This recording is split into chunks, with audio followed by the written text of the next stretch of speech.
everyone, my name is Dillon Gonzalez. I'm the editorial director of GeekVibesNation.com and also co-host of the Home Dance Film Festival podcast. And welcome to a brand new episode of No Streaming Required, your weekly deep dive into all the latest and greatest in the world of physical media. Welcome back.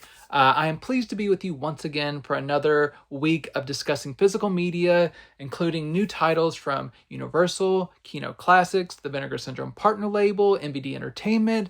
I have some really great stuff on the horizon that I'm going to dig into right now, including one of my favorites from this first part of 2025. Is a real highlight for me. It is from Universal and their 4K Ultra HD release of Black Bag from director Steven Soderbergh. This has been a real Steven Soderbergh 2025 so far. In addition to this, he has his new movie Presence, and then on physical media, I recently covered The Informant and The Good German making their 4K debut. So as one of the directors I like the most, it's been a good year for his titles.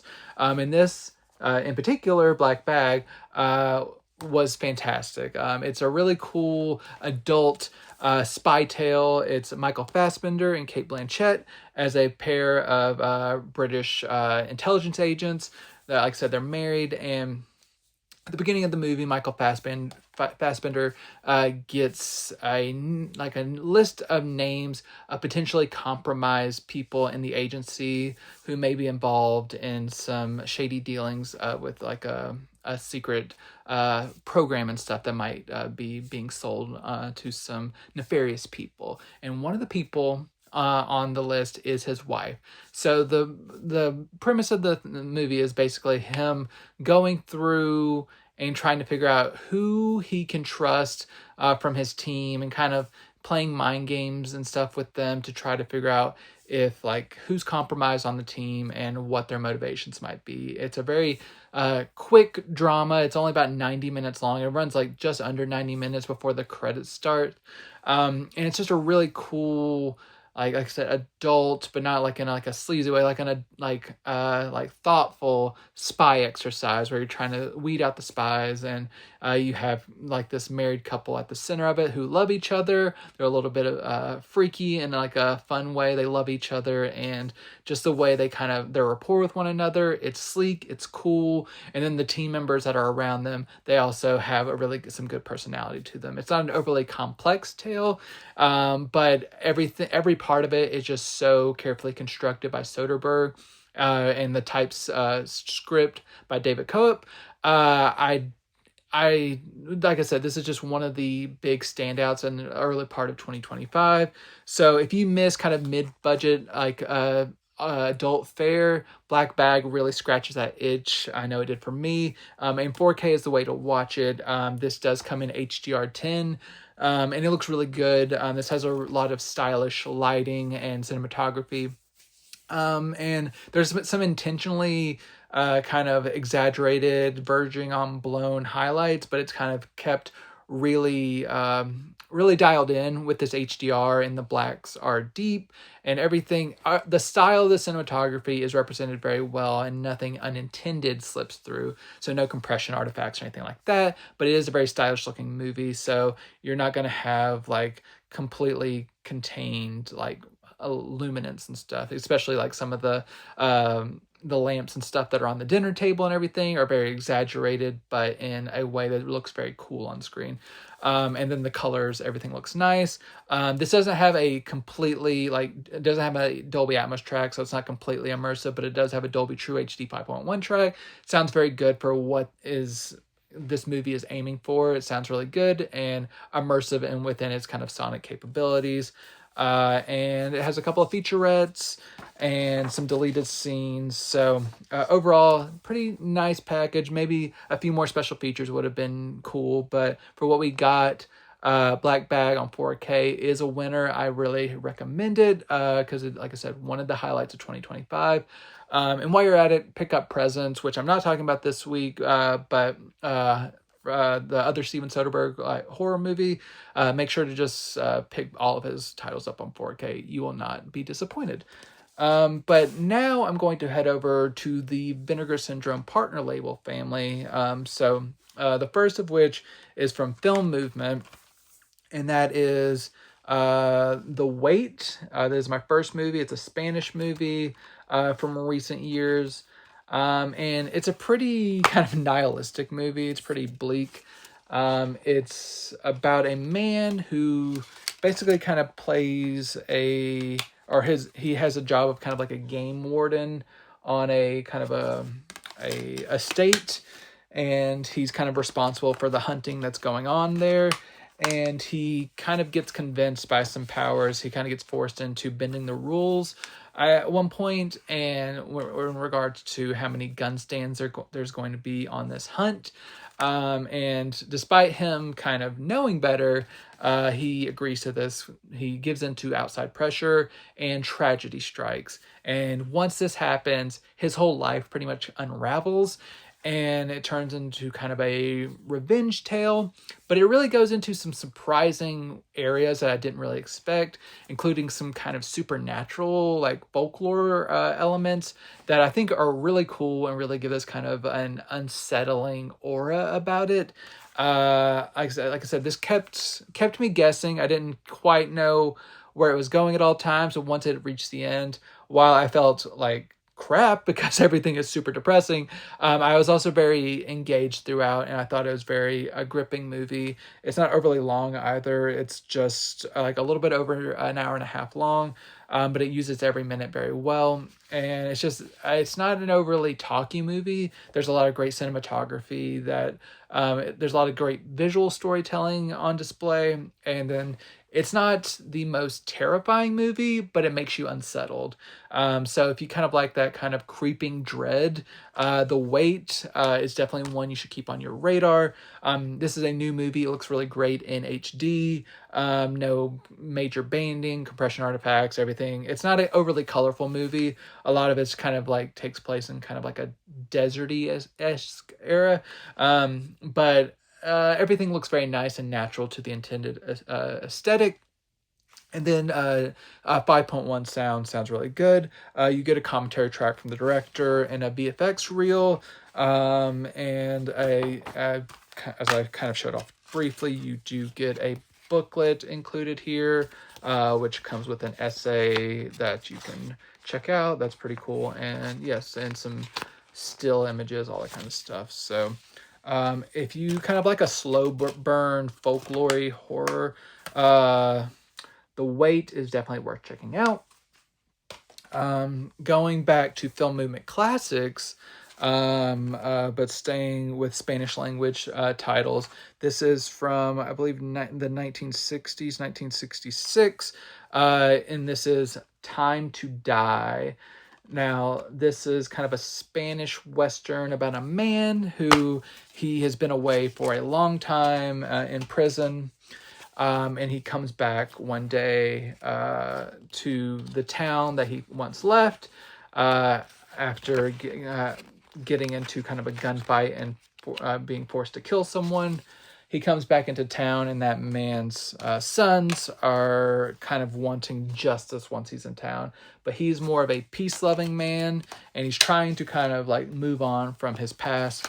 But at least one of the sons of this man is not ready to let him just kind of walk away from what he perceives as a major slight against his family. There's a lot about this movie with like honor and everything, and how honor is usually the downfall of like a society such as this, and that's like a lot of the themes of Westerns, but it handles it in a very interesting way.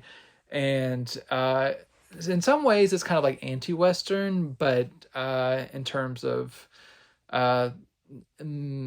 ethics and mythology and everything. But I quite like how this kind of played out.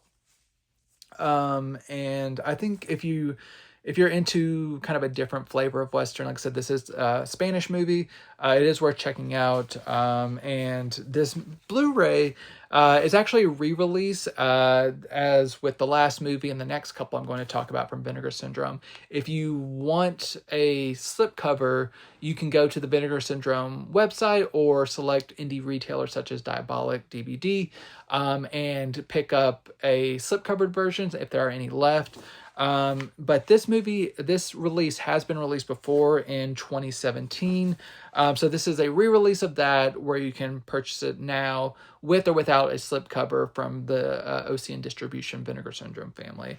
But I never owned this before, so checking it out for the first time. It's a pretty solid release. It comes from a 2K restoration that holds up quite nicely.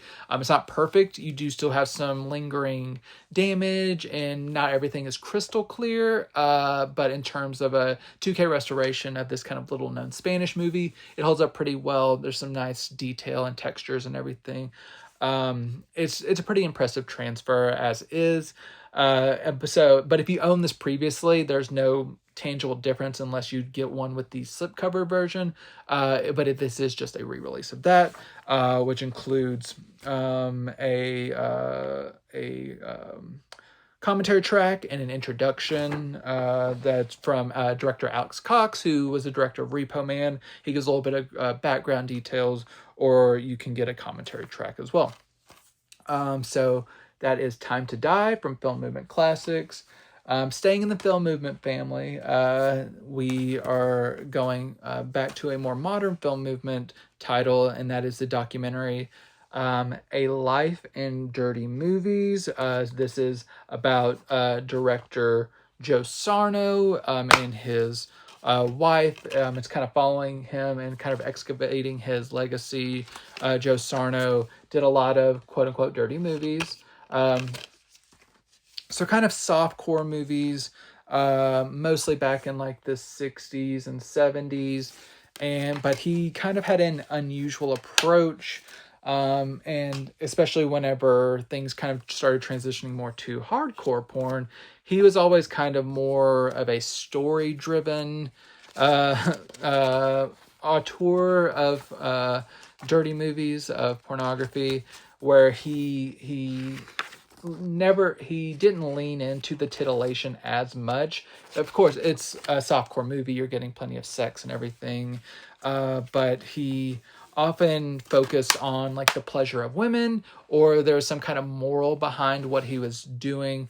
And a lot of this movie is kind of getting his insight into his movies and like his process and his legacy, and how him not evolving, especially with the time as much, kind of left him. He's not like completely broke, but he's not in a great financial place in his later life.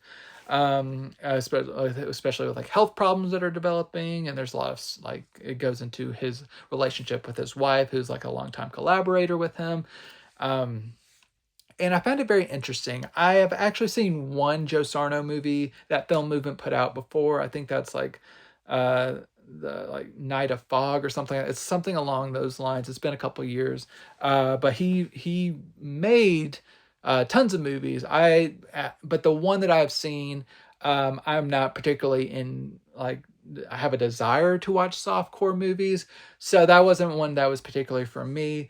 But for those who are, even as someone who does not like his movies from what I've seen, I did find this to be a pretty interesting documentary, just because I like learning about key figures in cinema. Even if I don't particularly like their movies, I think I can separate that, and just as a documentary, I found it pretty entertaining to know more about the cinematic figure, and I just like learning, so that's cool.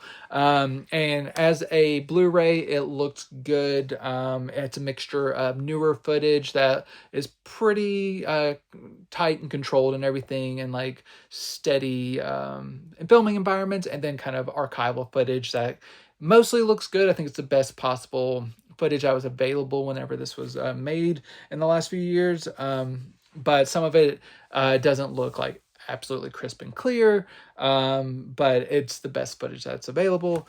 But it all kind of blends pretty seamlessly, and it does look overall good in HD. And the sound is good as well, in terms of this. So it's a DTS 5.1 soundtrack. You do get a commentary track on this one, and several extra interviews that are extended. and like a featurette and everything. So a good array of special features if you're into Joe Sarno. Some good stuff on the Blu-ray that maybe even if you've seen this before, seeing this extra footage would probably be valuable to you. So from Film Movement, A Life in Dirty Movies, worth checking out as a documentary fan. And then staying more into kind of the dirty movie arena, but this one's more artistic. This just has a lot of nudity. From IFC Films, it is Sleeping Beauty. This is a movie that's been on my radar for over a decade. I just never had a chance to see it, mostly because I was very interested in Emily Browning, who I was a big fan of ever since I saw her when I was younger in A Series of Unfortunate Events. This is not that which is a kid's movie, and this is most definitely not. But seeing her kind of evolution as an actress and kind of breaking out of that kind of family-friendly mold, which I guess kind of started with Sucker Punch. She's very good in this. It's kind of a you have to have a lot of patience with this one because it's very slowly paced, but I always found it engaging what she was doing. She plays a young woman who's struggling, but she kind of gets into the arena of sex work, but not so much like sleeping with men. It's more so just kind of like more of an escort service where she kind of goes to men and kind of like will be naked around them or like dress in a certain way while serving food and stuff. That's kind of like showing off her body and everything.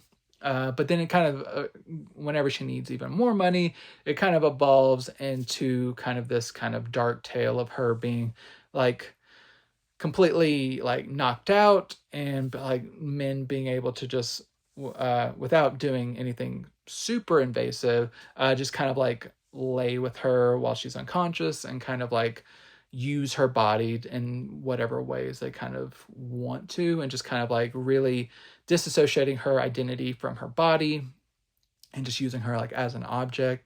And this is from a female director, so there is kind of it's a very stark movie, but there's a delicacy, kind of delicate touch taken to this material, even though there is, like as I said, quite a bit of nudity throughout this one.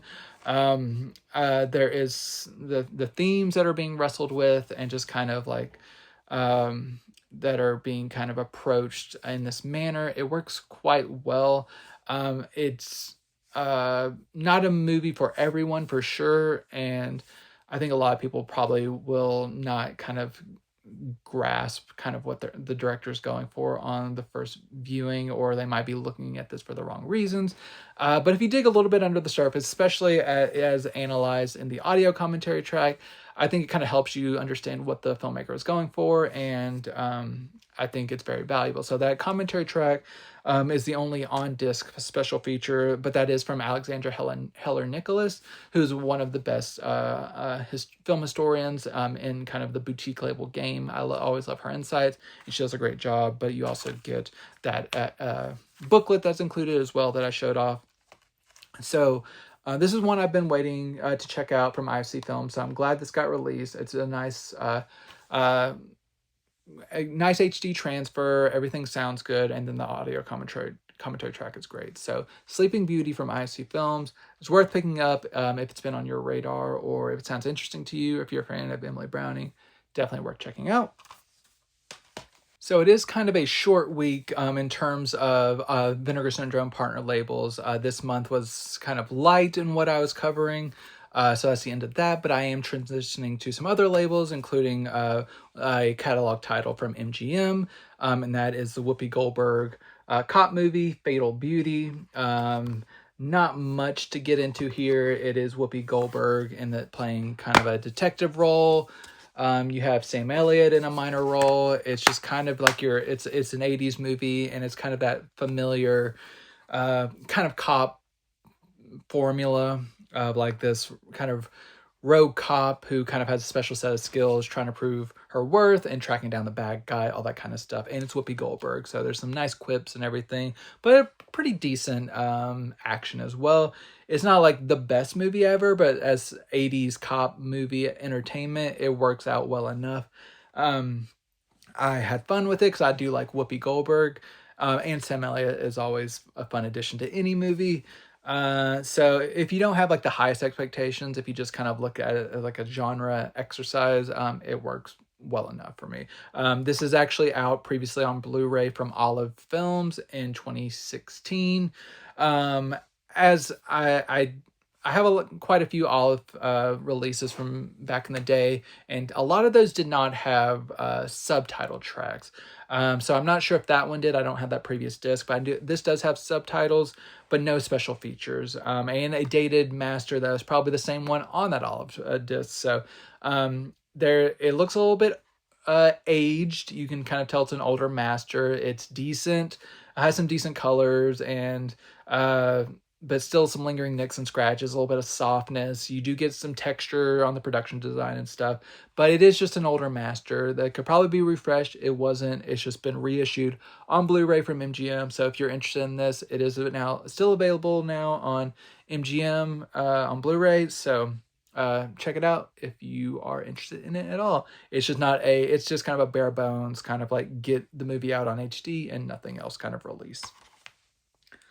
Looking at a re-release from Universal, this was first released over a decade ago when the movie came out, but it's being re-released, and that is Big Miracle. And this it's a family film with a pretty decent cast. You have Drew Barrymore, John Krasinski, Kristen Bell, Ted Danson, Dermot Mulroney, and it's based on a true story. It's set in Alaska. It's about a family of whales who are kind of trapped, are under the ice, and kind of everyone having to, except for like this very little area where they can kind of come up to get air and everything.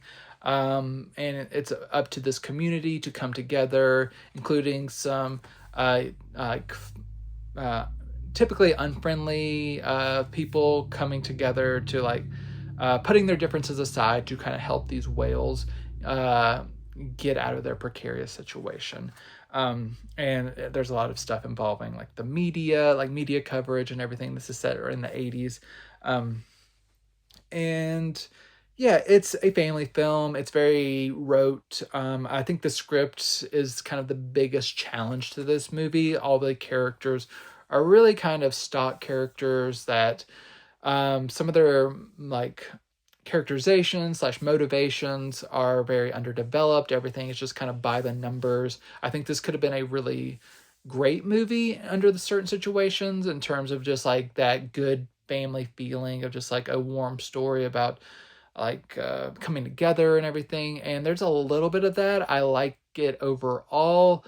But there's a lot that's kind of holding this back in the script department from making it like a family classic. Because I love a lighthearted movie and everything. And I love family movies when they're done really well.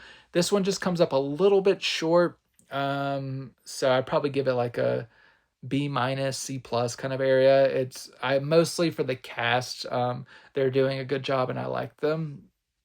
But I just wish they were given a little bit better material to work with. But the Blu-ray does look nice. Like I said, it's been out for over a decade, but HD transfer, it looks nice. DTS 5.1 sounds good. You do get some special features, including a commentary track, and various featurettes, deleted scenes. So yeah, overall, if you don't have it yet, Blu-ray is good. But this might be one you want to try before you buy, because even though there are things I like about this movie, it may be like a one-watch type of movie for you. But if you do like it, the Blu-ray is solid enough. But also from Universal, and much better for me, this was one of the other big surprises coming out of the early part of 2025. Unfortunately, did not get a theatrical release in the US. It went straight to Peacock, but I'm glad it got a physical media release, and that is the release of Bridget Jones' Mad About the Boy. So this is the 4th installment in the Bridget Jones franchise. First movie is kind of a romantic comedy classic. Second and third movie I had issues with, mostly because of her love interests usually being kind of assholes, and I think that she deserved better. And some of the movies went in pretty ridiculous places. This fourth movie, I'm not going to ruin stuff about this. I will try to be very vague. But it finds Bridget in a place where she is raising some young kids.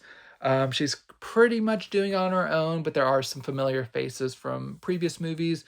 But she's trying to kind of find her place in the world as a single mother, and trying to find time to just figure out if she is wanting to love again and everything, and where she's at this place in her life. And there's really a lot of touching moments throughout here. There's a couple of good romantic interests, including Chiwetel Ejiofor as one of her child's teachers. There's a younger man that she has a dalliance with as well. And I like how this movie handles all of these storylines very well. And it's much more, it has a lighter touch, kind of a more thoughtful touch than a lot of the recent installments of this franchise, where she's genuinely dealing with a lot of emotional issues and everything, but she's reflecting on them in her life in a very genuine way, and it really touched me. I know, it might be my favorite of this franchise. It's very good, and it's also like the first movie, a little bit of a Christmas movie as well. There's a couple of scenes set around Christmas that are very effective. But it's very funny. It's very heartwarming. It's one of the better movies I'm talking about on this slate. And I'm a rom-com fan. They don't do them very well a lot often these days, but whenever they do, I do want to praise them. And this one is a really good rom-com, and it's also more of a journey of self exploration and everything. So it's not just romance. There's a lot of thought put into it. But glad I got a Blu-ray release. Happy to add it to my collection. Great HD transfer. Nice, vibrant colors. Everything looks crisp and clear. 7.1 audio. Sounds really good. Immersive. And you got some special features, including a few featurettes, deleted scenes, making of, all that kind of stuff. So overall, Bridget Jones, Mad About the Boy, surprisingly very, very good, and very much worth checking out. If you like this character at all, it's one of the better installments of this franchise. All right, now staying in England, we're going over to a documentary called Miss Odell. This is about a woman, Miss Odell, who happened to work at she had a stint at Apple, kind of working as a secretarial position for the Beatles, like the people who were managing the Beatles and everything back in their heyday. And it's mostly about that, but then it also gets into some of her time working with other musicians like Bob Dylan and the Rolling Stones. She had quite a life, and it's really just kind of it's like a little over 2-hour documentary of just her kind of recounting her life, sharing great stories about these musicians who are some of the best to ever do it. And she was right there alongside them, just kind of really getting to know them as people. She lived in George Harrison's house with his wife for a while. She has such an amazing story that I think it's a very cool documentary. Is it the most expertly made documentary? No. The first 6 minutes or so sets up the documentary using clips from what you're about to watch, kind of like a preview of what you're about to watch, which I thought was pretty ridiculous. I just wanted to for them to just get into it. I don't need a tease of the documentary that I'm watching. It felt kind of like a television show in that regard. I'm not sure if this was originally made for television, but it really did feel like that, setting it up. But once you kind of get into the meat of things after that first kind of montage, it's pretty standard. It's just her going around to different people, either being interviewed by the director or people from that time who she's reconnecting with and sharing stories with them. it's just her sharing great stories for 2 hours. And if you like these bands, it's going to be very entertaining. If you don't like these bands, I'm not sure if it'll be as much for you, but I live with a Beatles fanatic and I also love them as well. So it was a fun time for me. And like, while even like my wife, she like admitted that a lot of the stories, like she's kind of heard versions of it before, or kind of snippets of things, there was still a lot of fun stuff for even the most hardcore fans. And just as a woman, she is a very interesting lady. So yeah, if you're a documentary fan who loves some of these musicians, very much worth checking out Miss Odell. It's not, like I said, it's not the most like professional, like it's a professionally made documentary. It's just like not the most kind of like deftly edited and like sleek. It's just kind of like a very standard issue documentary, but it works well enough to get the information out. Great HD transfer, no issues. One thing I do want to note, this is a burned on-demand disc, so if you have a player that has issues with that, just be very aware of that. Sound is good, DTS 2.0 audio, no special features, but it does have optional subtitles. So I'm not sure if this is streaming anywhere. So this might be the only way you can watch this, but if you can find it streaming, maybe check it out that way. But if you're a fan of these bands, like a big fan, you probably want to own it, and it's a solid Blu-ray. So Miss Odell, worth checking out for fans of these artists. My next couple of titles, I was a little bit disappointed by, especially since I love this label. These are also manufactured on demand Blu-ray disc, and the first of which from Film Masters is The Blood of Jesus. This is a very kind of short movie, like I said, Blu-ray burn disc. A short movie, just under an hour movie from 1941, about a woman. It's an indie movie. It's about a woman who is kind of at a crossroads, a religious crossroads. She's a religious woman, but as she's kind of getting close to kind of the end, she's kind of being tempted by the devil to kind of like get off her kind of righteous path. So it's like the struggle between good and evil, and I got this mostly because the premise intrigued me, and I like to always have an extra movie around that will kind of fit my Easter viewing theme that I like to do with my wife every year. So I kind of picked it up for that reason. It's an okay movie. It kind of reminded me of kind of like I think it's Cabin in the Sky from Warner Archive, which is a musical that's dealing a lot with like kind of the push, like the pull between like good and evil. This is much more on the indie side of things because that was directed by Vincent Minnelli. But this one, very low budget, very kind of like early like practical effects, like superimposing kind of like ghost imagery, like imagery over like live action footage. And yeah, it's okay. I think this was actually funded by like the church, from what I could tell from like I didn't do like deep research, but that's kind of the vibe that I got from the production company that was listed at the end. So it's very like pro-religion, like good time gang. But at like 57 minutes, I wouldn't say it's the most enthralling movie.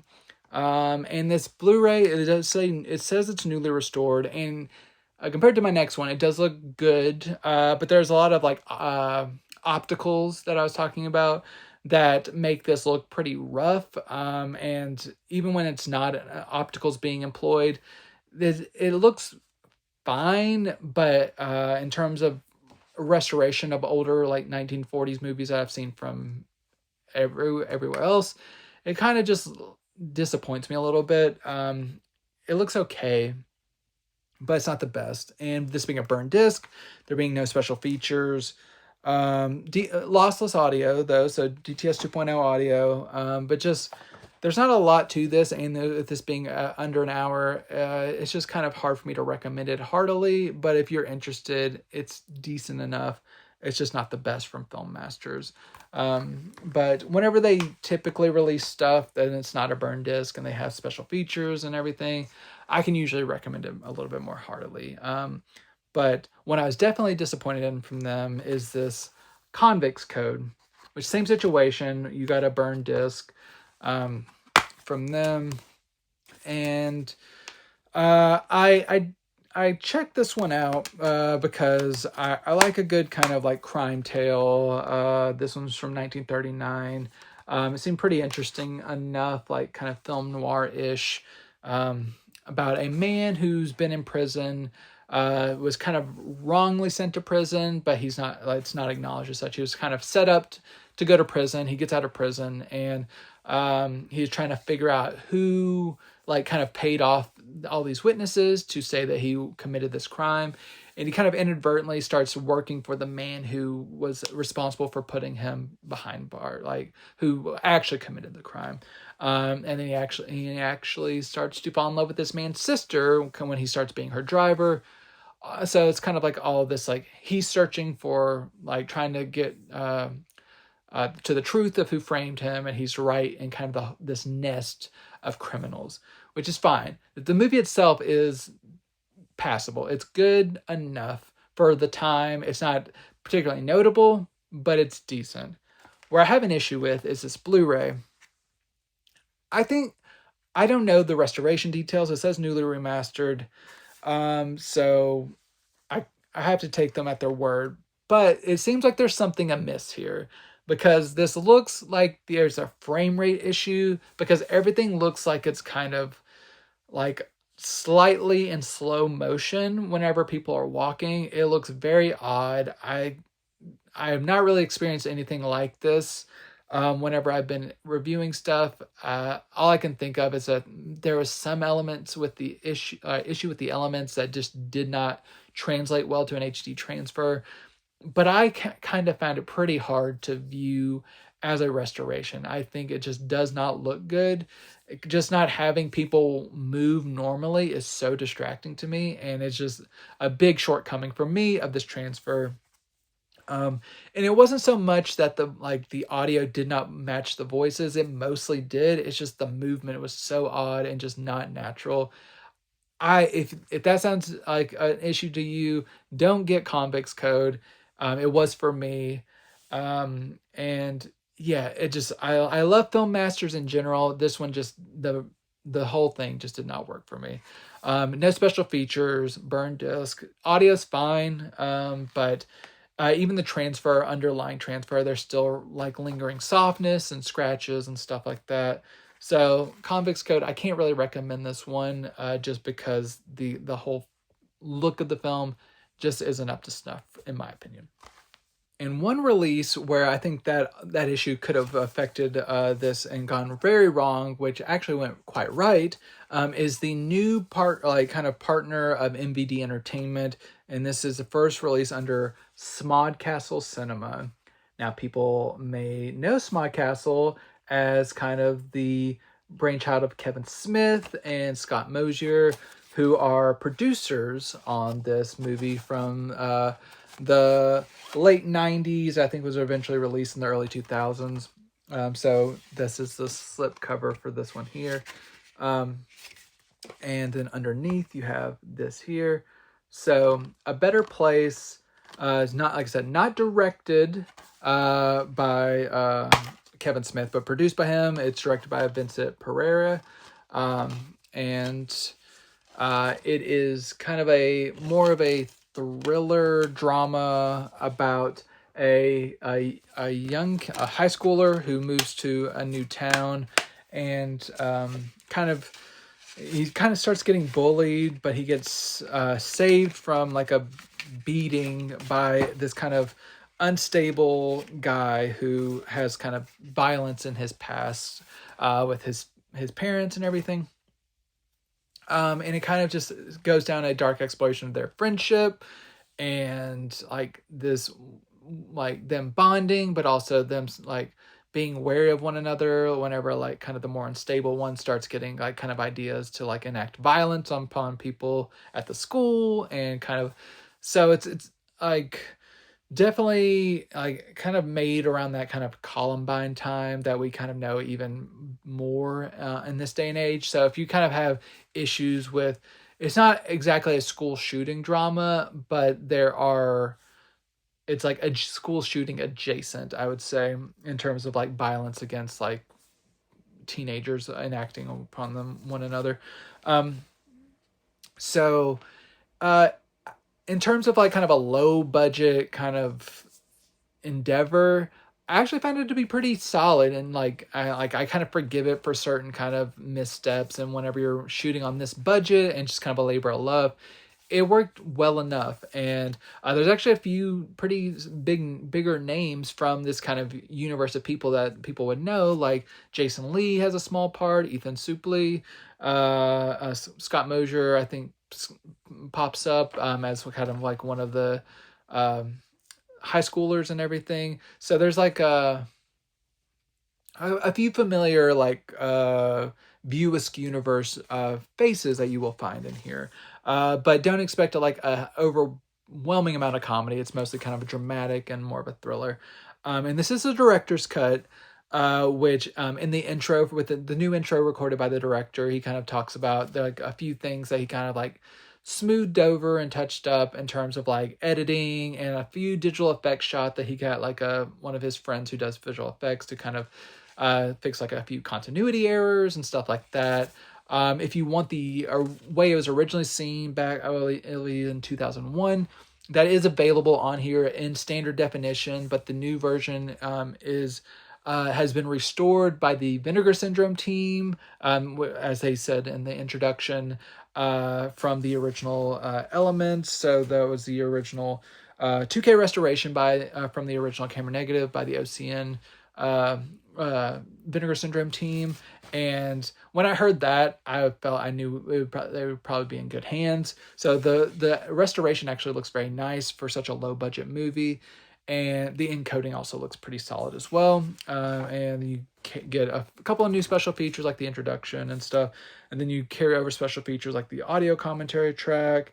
You get some deleted scenes, you get bloopers, you get a series of introductions that were recorded for the original release from Scott Mosier and Kevin Smith. Those are pretty funny as well. So overall, a really nice release from Smog Castle Cinemas. I look forward to seeing what else they put out under this line, because as a pretty much lifelong Kevin Smith fan, I'm always interested to see what he has his fingerprints on. And while he's only a producer on this one, I think this is like just an interesting story to get out there, and a movie that I would not have seen otherwise. And as like kind of a low budget thriller, a better place, pretty solid. So and it's a really nice Blu-ray, surpassed my highest expectations. It's a really nice job from them. And for my final slate of titles, I would normally save these few titles for a Kino Lorber Mania episode, but I only have a few, and I don't want to make people wait for some of these very highly anticipated titles. I want you to know if they're worth getting. I just have a few really exciting titles for you. The first of which is the latest installment in the Audie Murphy collection. This is volume 4. So that you get 3 more movies from him that have been highly requested. So on this one, we have The Kid from Texas. We have The Cimarron Kid. And we have Drums Across the River. So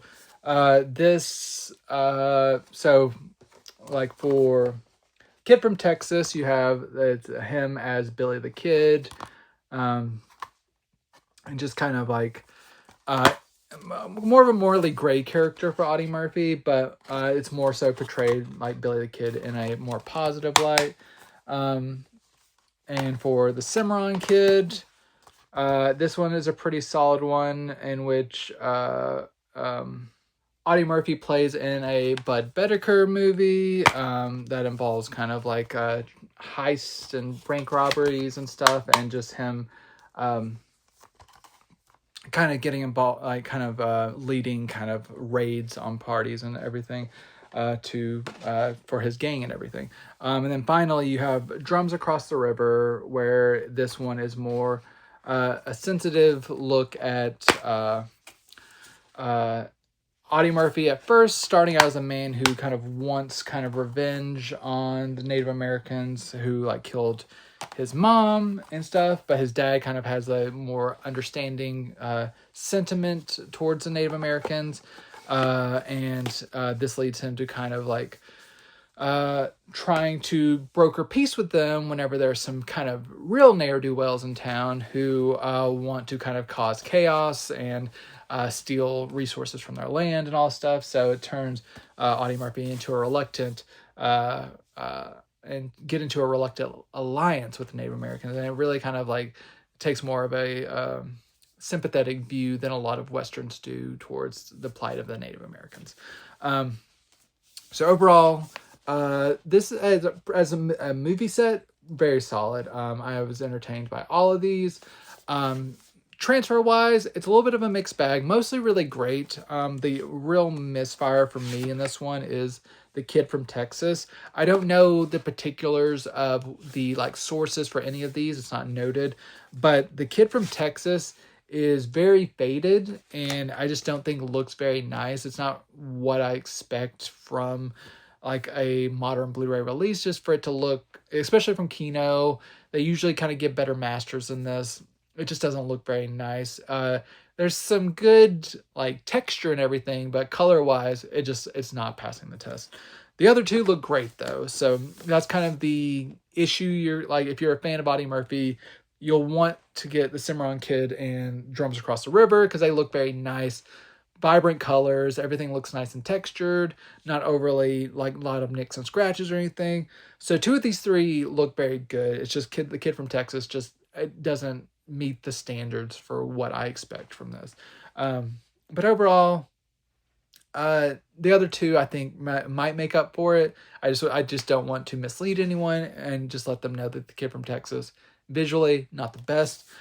Each movie gets a commentary track, but no other special features. You just get trailers and stuff. So if you're a fan of Audie Murphy, pretty decent set, even with a little bit of shortcomings. Overall, another good installment in this series, and I keep enjoying getting to know his movies more. They're always pretty solid.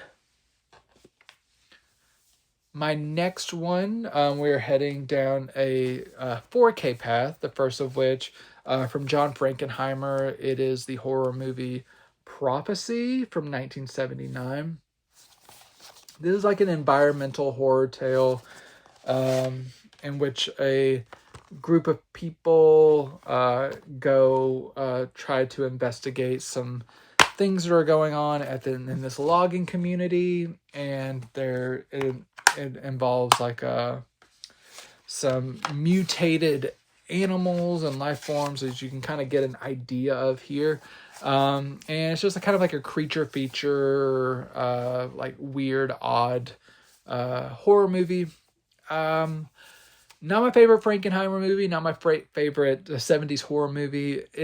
There's some decent things about it. I do like kind of the dated special effect, like creature effects that are on, because like they're kind of ridiculous at times, but I love them because I love like handcrafted stuff.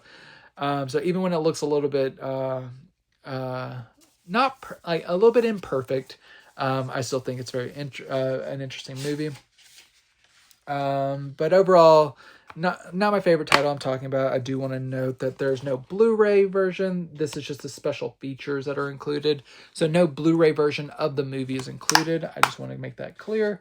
And in terms of special features, there's some solid ones, including a commentary track and 6 interviews. I believe those are all ported over from the previous Scream Factory release. But unlike that Scream Factory release, this gets a new 4K restoration from the original camera negative, 35mm camera negative in Dolby Vision. And overall, it looks pretty solid.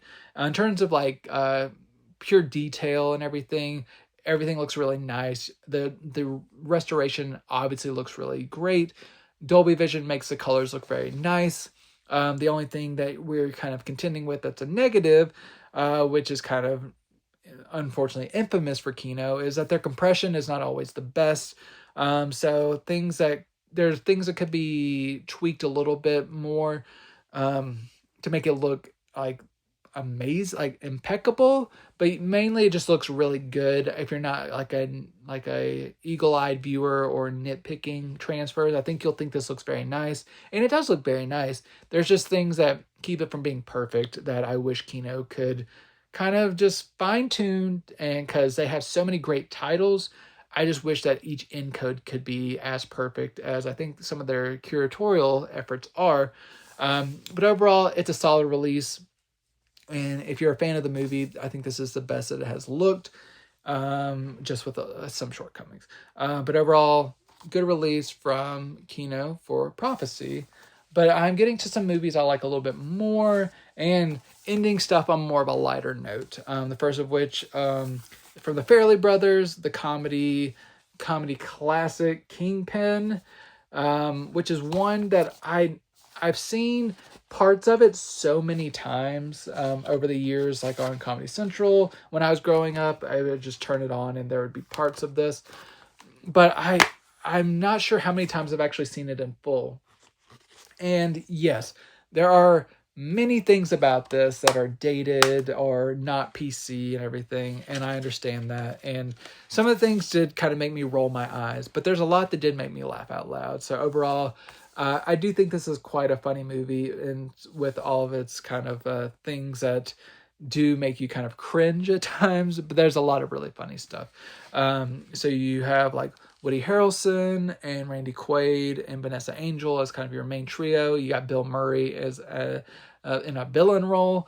And overall, it's just about Woody Harrelson is kind of like a former kind of down on his luck bowler, lost his hand. He sees talent in this young Amish man played by Randy Quaid, who he convinces him to leave his community to try to kind of win this bowling competition. And it's kind of like this road trip sports comedy movie that and kind of fish out of water tale. That is pretty funny, like I said. And this is one that I never owned on any physical media, but this 4K restoration looks really nice. It's from a 4K restoration of the 35mm camera negative in Dolby Vision. This is a theatrical cut that's in 4K. The unrated cut is available on the Blu-ray version. It's also been remastered from 4K, but some of the elements aren't from the original camera negative. They have some kind of 35mm archival elements in there. So it's kind of become like a Kino trend of a lot of times you get the theatrical on 4K and the unrated cut on Blu-ray. I know it's a disappointment for many, and they probably will think that it's not worth getting if you don't have the unrated cut in 4K. But for this movie in particular, I don't think the unrated cut adds a lot of funny moments to the movie. Just for my sense of humor, I don't think there's a lot of vital stuff that's missing. But I understand if you have a different opinion and that if the unrated cut's not in 4K, it's a deal breaker. But as a theatrical cut, it's pretty raunchy as is. It's like bordering on R as is. And it looks pretty nice. And it's only like a 3-minute difference. But it looks nice, Dolby Vision. As with like my previous release, maybe some things could be encoded a little bit more competently, but this isn't as much of an issue with this title, but it still could probably be refined a little bit more to look its best. But overall, it looks solid enough. Nice textures, nice colors, DTS 5.1 and 2.0 audio, and in terms of special features, you get a commentary track on each cut of the movie. One's the new one for theatrical cut, and then a commentary track for the extended version. That's archival. You get some featurettes and stuff. So pretty nice package. And if you're a fan of the movie, I think you'll want to pick this up just to get a couple different versions to watch of this movie in newly refreshed 4K. So worth checking out if you're a fan of Kingpin. But as much as I think that movie's like pretty funny, one that I love, that I grew up with, and I've seen countless times, and it all just rolled back to me when I was watching, is Wayne's World 2. This is a classic to me. I love both Wayne's World movies. Some people think that the second one's a little bit of a drop off. I still think there's so many funny moments in this one that I quote regularly. And I had a blast watching this with my wife. It's just the characters you love from the first movie, but in this one, Wayne has a vision that he's supposed to throw a rock concert, and everything that goes into him kind of putting on this rock show. And there's some stuff going on with like Christopher Walken kind of managing his girlfriend's career, and kind of how her battle with like artistic integrity versus like mainstream appeal, all that kind of stuff. But this is really kind of like the Wayne and Garth show of them trying to put on this show. And it's very funny. A lot of stupid gags, but that make me laugh my head off. I really love this movie, and I'm glad it got a 4K release. The 4K restoration from the 35mm camera negative looks very good, similar to Kingpin. Vibrant colors. Dolby Vision looks very nice. Textures look great. Really great to see this on 4K, and this has pretty solid compression. Maybe some things could be optimized a little bit better, but overall, out of the 4K titles I'm looking at, I think this probably has the best luck in that department. 5.1 and 2.0 audio, you get a commentary track and some featurettes. If you're a big fan of this movie, as I am, this is a major upgrade from the old Paramount Blu-ray. Wayne's World 2, funny movie, great to have this one on 4K. And finally, ending with a Blu-ray, though this one has been long anticipated, I know, by a lot of cinephiles. This was the 2023 indie comedy breakout, Bottoms, from director Emma Seligman, and stars Rachel Sennett and Io Adebari.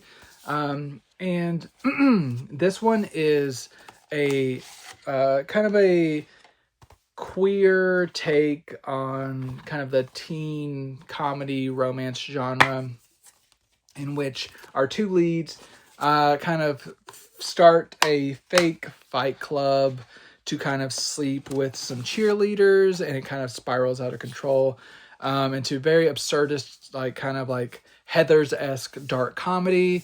But this one is just kind of, there's a lot of, everyone featured here is doing some great comedic work.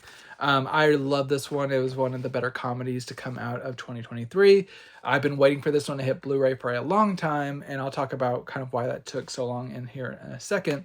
But as kind of like a over-the-top, intentionally kind of like fun, absurd comedy, this one is a blast.